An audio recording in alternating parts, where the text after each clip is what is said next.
Hey YouTube, you already know who it is. I am Damian Moody. I also go by Cashmere Majesty or Red Riding Hood. Happy Women's Month.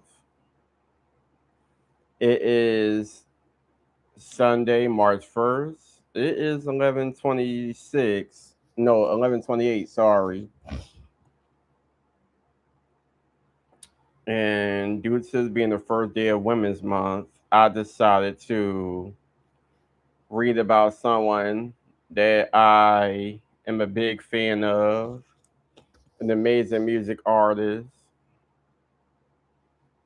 Her name is Teena Marie.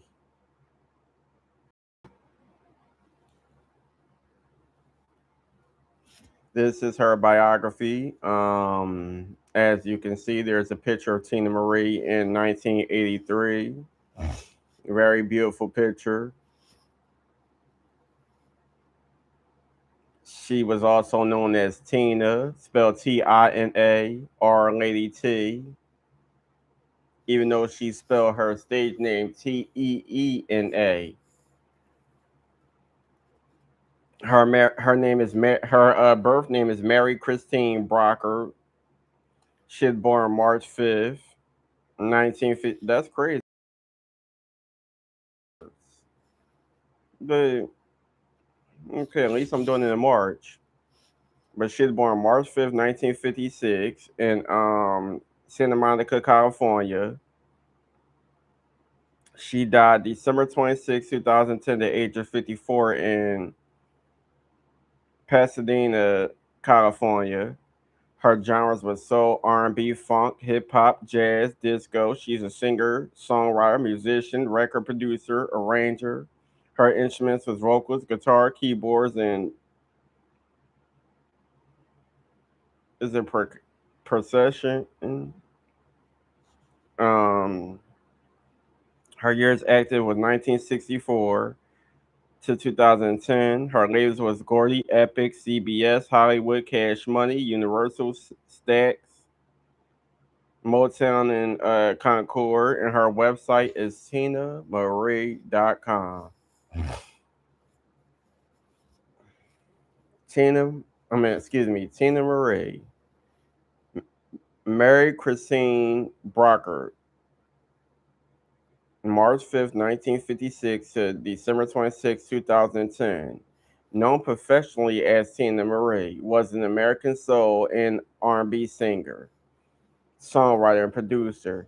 She was known by her childhood nickname, Tina, before taking the stage named Teena Marie and later acquired the nickname Lady T, given to her by her collaborator and friend Rick James.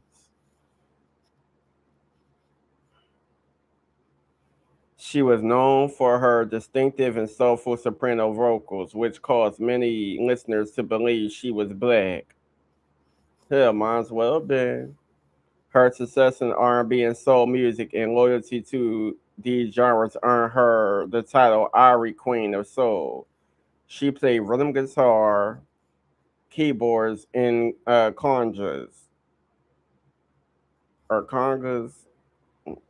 How the fuck you pronounce that? Anyhow,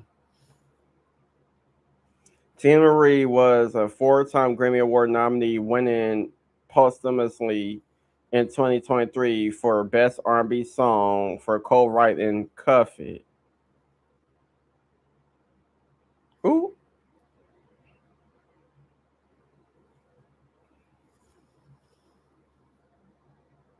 I know that. Okay.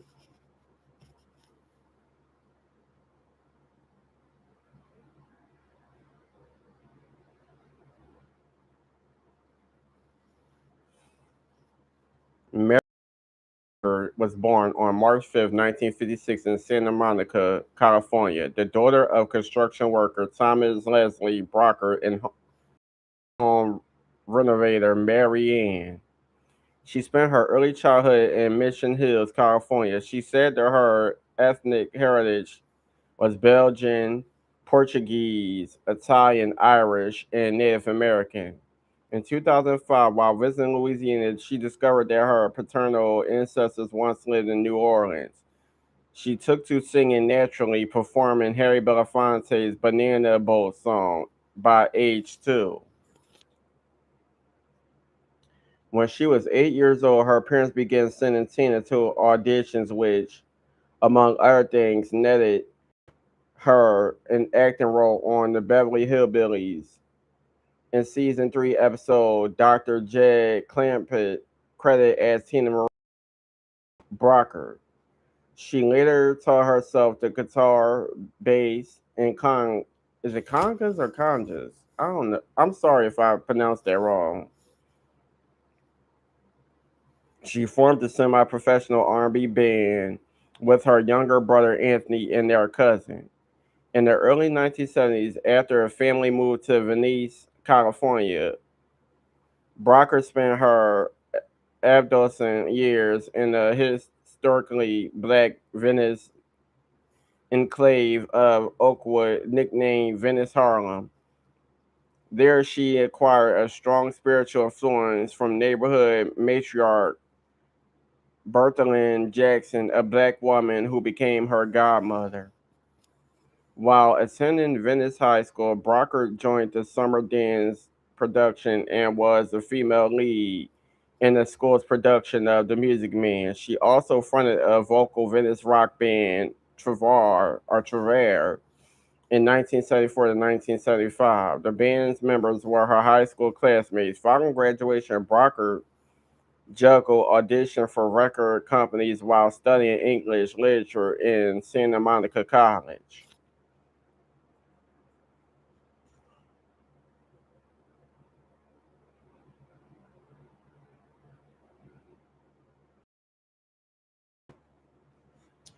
In 1976, Brockert, as the lead singer of the band she had assembled, which included Long Mickey Boyce, gained an introduction to Motown Records staff producer Hal Davis.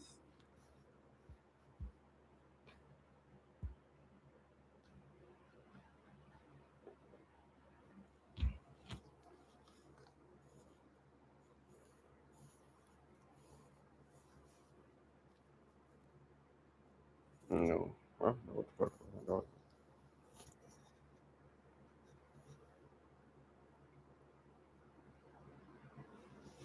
Best known for his work in Brenda Holloway. With Brenda Holloway in the Jackson Five.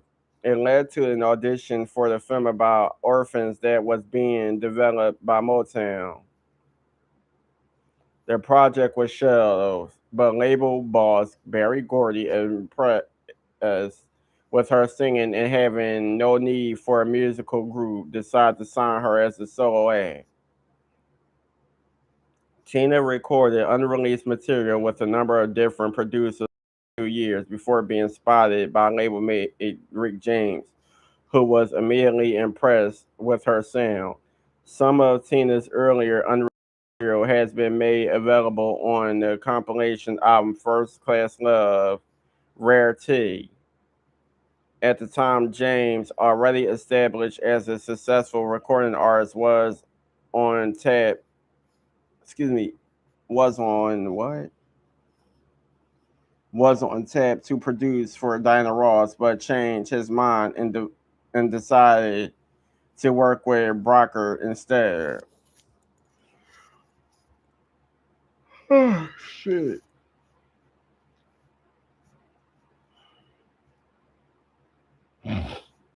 Result was her debut,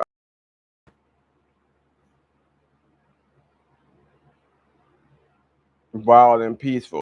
Was at one point due to be credited as Tina Trison, but ultimately was put out under Teena Marie, the name by which she was known throughout her remaining career. It scored Teena Marie her first top 10 R&B hit, "I'm a Sucker for Your Love," number 8 on R&B singles chart, a duet with James. Neither the album or its packaging had her picture on it. Members assumed she was a black during the earliest months of her career. This myth was disproved when she performed her debut hit with James on Soul in 1979, becoming the show's first white female guest. She appeared on the show 8 more times, more than any other white act. In 1980, her Lady featured her portrait on the cover. It is noted for having production from Richard Rudolph, a widower of R&B singer Minnie Riperton. Tina Marie had asked Barry Gordy to contact Rudolph to secure his input as Rick James was unavailable, and she felt unprepared to be sole producer of her own material. Rudolph had intended for Now That I Have You, a song he penned for his wife, Minnie Riperton, but offered it to Tina Marie for Lady T. Rudolph composed the single "Behind the Groove," which reached number 21 on the R&B singles chart and number 6 on the UK singles chart in 1980. The song was included on the soundtrack of Grand Theft Auto Vice City on the Fever 105 radio station. Okay.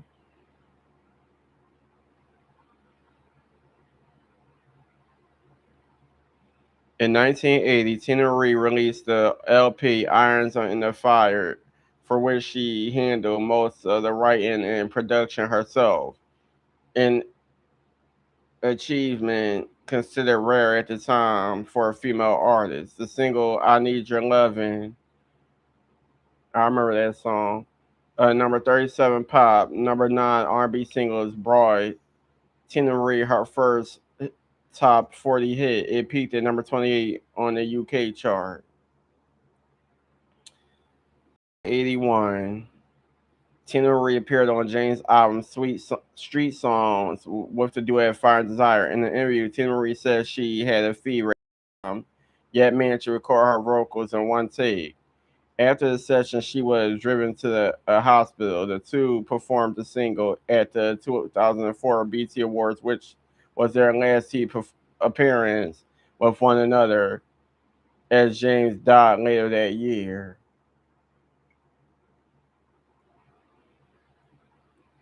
In 1981, Tina Marie continued her success with Motown with the release of "It Must Be Magic," number 2 R&B album chart, her first gold record, which included her then biggest hit on R&B, "Square Biz," number 3 R&B singles. Other notable tracks include Portuguese Love, featuring a brief uncredited cameo by James, number 54 R&B singles. And the title track "It Must Be Magic," number 30 R&B singles.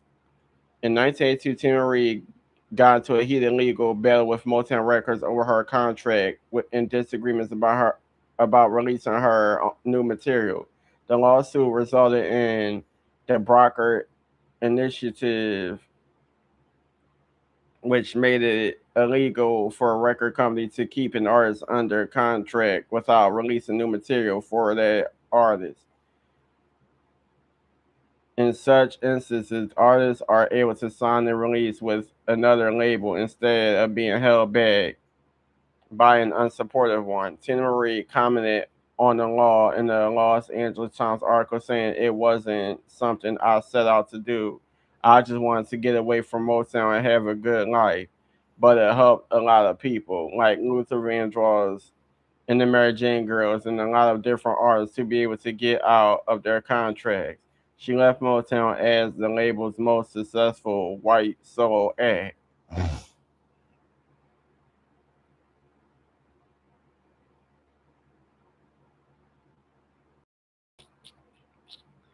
Contracted by Contacted by Epic Records in the fall of 1982, after expressing dismay over her Motown contract, Tina Marie signed a worldwide deal with the Columbia Records subsidiary that also allowed her to establish her own publishing and company, Midnight Maggot. Epic released the concept album "Robbery," which featured the hit "Fix It," 21 R&B, as well as "Shadowboxing" and "Casanova Brown."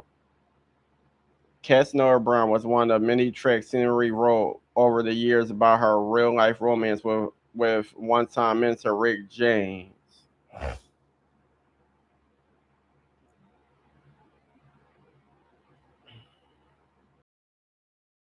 In 1984, Teena Marie released her biggest selling album, Star Child. It yielded Lover Girl, her biggest hit, which peaked at number 4 U.S. Billboard Hot 100 chart in March 1985. And at number 9 on the R&B chart, Lover Girl was included in the 2002 Jennifer Lopez movie Made in Manhattan. The label also released the moderate R&B hit "Out on a Limb," which peaked at number 56 on the R&B chart, but didn't break the Hot 100. 14K was featured on the soundtrack of the 1985 film The Goonies, but the song was not a hit. Oh wow! In 1916, Marie released a rock music influenced concept album entitled Emerald City. She recorded the rock influenced track Lead Me On, co-produced by Giorgio Moroder for the soundtrack of the 1986 box office hit film Top Gun.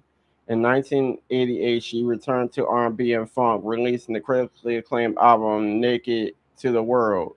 That album contained the hit "Ooh La La La," which reached number 1 on the Billboard Hot R&B hip hop singles and tracks chart. In the fall of 1990, Tina Marie released Ari. It had two R&B hits. Here's Looking at You, 11 on number 11 R&B, and If I Were a Bell, number 8 R&B.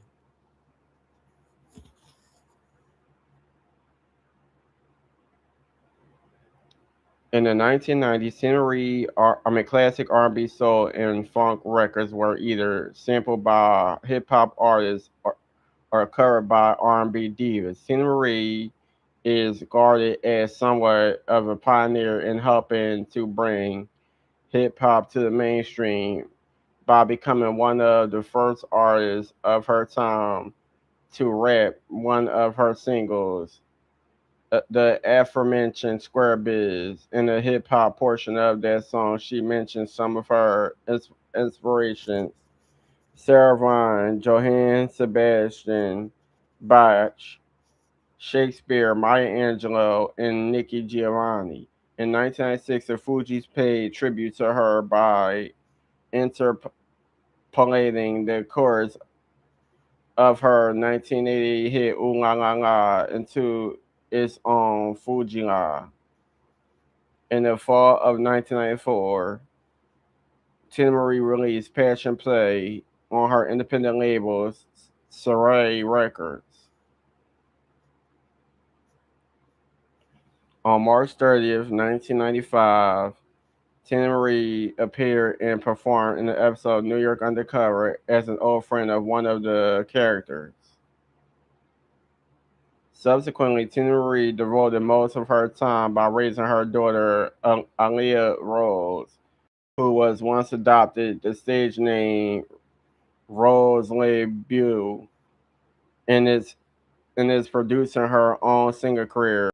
In the late 1990s, she began working on a new album titled Black Rain. She wasn't able to secure a major label deal for the album and did not want to put it out on her own Saray label. In light of the modest sales of Passion Play, however, the Virgin Press, for promotional purposes, was widely bootlegged among fans. This contained the tracks "The Mackin' Game," I'll Take the Pressure," "Baby, I'm Your Fiend," "My Body's Hungry," "Ecstasy," "I'm on Fire," "What You Got for Me," "Black Rain," 1999, "Butterfly," "Spanish Harlem," "Blackberry Player," "The Perfect Feeling," and "Rainbow Outro. Then here's a picture of Tina Marie performing in May 2010, less than 8 months before.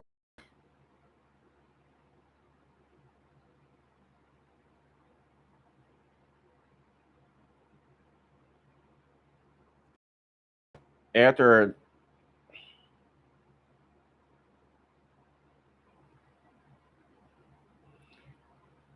After a 10-year hiatus from the music industry, Tina Marie returned to her musical career by signing with the Classics sub label of the successful hip hop label Cash Money Records.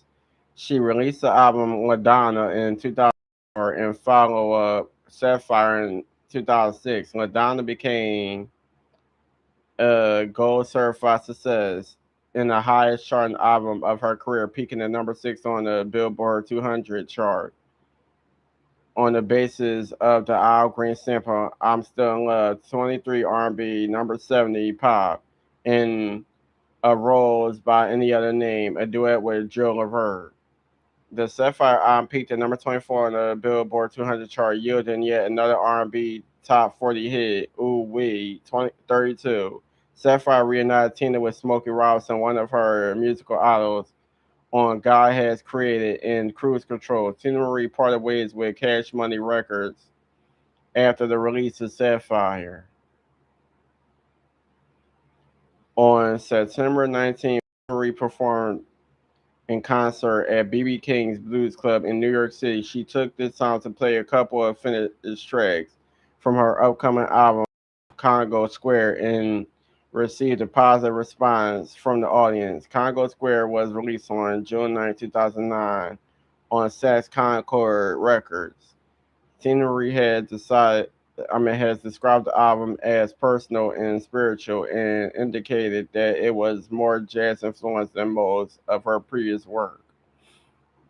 In March 2009, Can't Last a Day, a duet with Faith Evans, leaked Evans. It was after I had recorded the song Can't Last a Day that I got the idea to put Faith on it. I always loved Faith and her voice. She reminds me of me.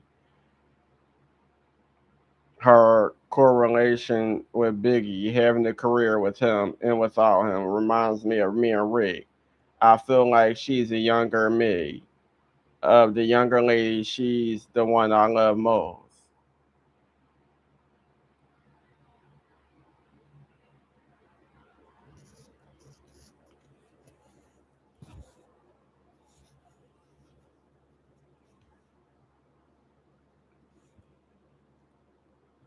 In January 2000, regarding the early life inspirations of Congo Square,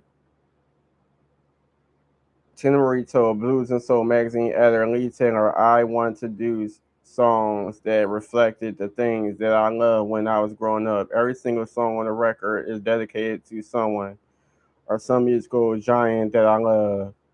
The Pressure is dedicated to Rick James. King Last Day is dedicated to the Gamble and Hall of Sound. The Philly International Sound.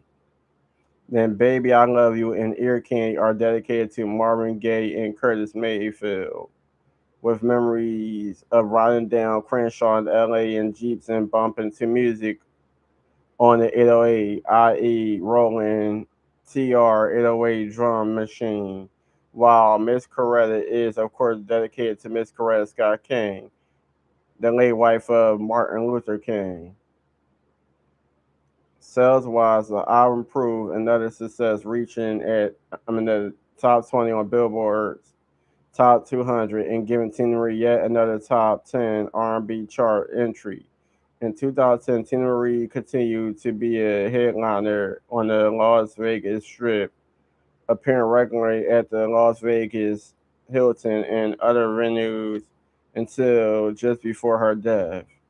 At the time of her death, Tina Marie had been in the process of completing her album Beautiful. It was finished posthumously by her daughter Aaliyah Rose and released on January 15, 2013. Tina Marie gave birth to her daughter Aaliyah Rose on December 25th, 1991, whom she had with a man named Peter Butcher. Aaliyah Rose would grow up following in her mother's footsteps, often duetting with Marie during live shows and being featured on some of Marie's songs on her last four albums, Madonna to Beautiful. Aaliyah went under the name Rose LeBeau in the late 200s. From 2015 to and on, where she has since released songs under her original name. Teena Marie lived in various neighborhoods and cities throughout Greater Los Angeles, including Santa Monica, Inglewood, Pasadena, and Marina del Rey. Teena Marie was godmother to American actress and comedian Maya Rudolph, daughter of singer songwriter Minnie Riperton, as well as Marvin Gaye's daughter Nona Gaye.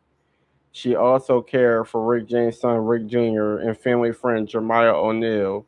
Lenny Kravitz posted a video in which he said that Teena Marie had taken him into her home and helped him when he was struggling early in his career. In 2004, while Teena Marie was in the hotel room, a large picture frame fell and struck her on the head. It caused a serious concussion that resulted in momentary seizures for the rest of her life. On the afternoon of December 26, 2010, Teena Marie was found dead by her daughter Aaliyah Rose in her Pasadena home. On December 3rd, 2010, the autopsy was performed by a coroner in Los Angeles County who found no signs of apparent trauma or dis- discernible cause of death, and concluded she had died from natural causes. She had suffered from generalized tonic clonic seizure a month before.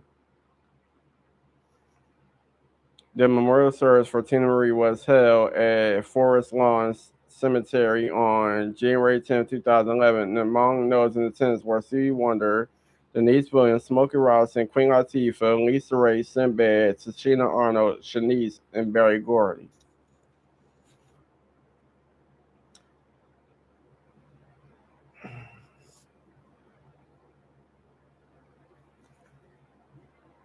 Teena Marie Steele's albums is The Wild and Peaceful, 1979, Lazy, 1980,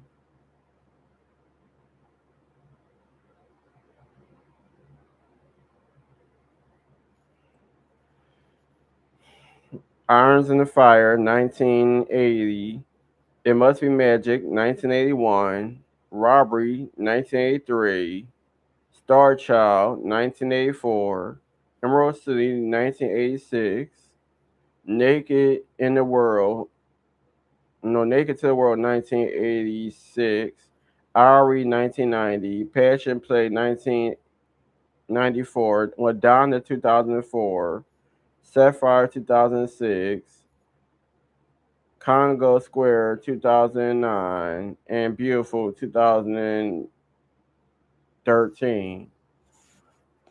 Big rest in peace shout out to Teena Marie. That was her bio. Please subscribe, hit the bell, be notified. And I'll get back to y'all in the next video. Happy Women's Month.